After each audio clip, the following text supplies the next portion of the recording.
Monsieur le Président, Mesdames et Messieurs les pédicures podologues, professionnels de santé, je regrette de ne pouvoir être présente parmi vous.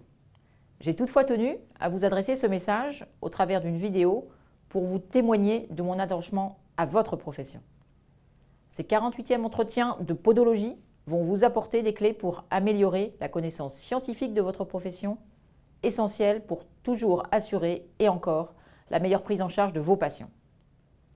D'autre part, pour une profession, améliorer ses connaissances, cela veut dire demain améliorer ses compétences. Vous savez mon engagement total en faveur du développement des partages de tâches et de compétences entre les professionnels. Et là encore, nous avançons. Depuis 18 mois, ce sont plus de 20 nouvelles mesures de partage de compétences qui ont été adoptées.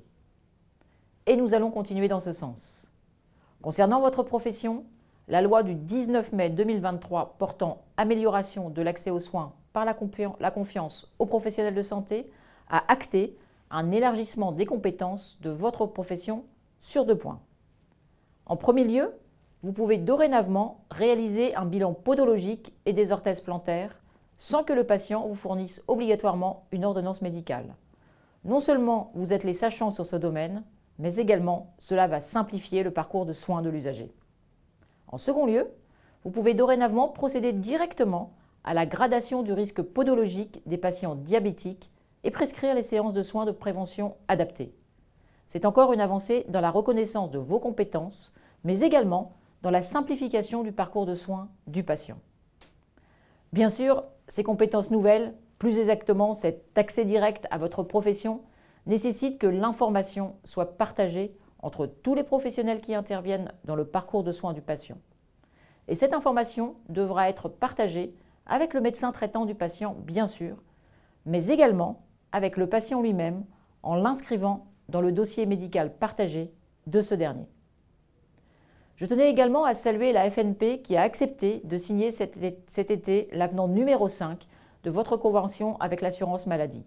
Car non seulement il acte une revalorisation de ces nouvelles compétences, mais il va également permettre une prise en charge plus simplifiée pour les patients diabétiques qui, nous le savons, ne s'occupent jamais assez de leurs pieds.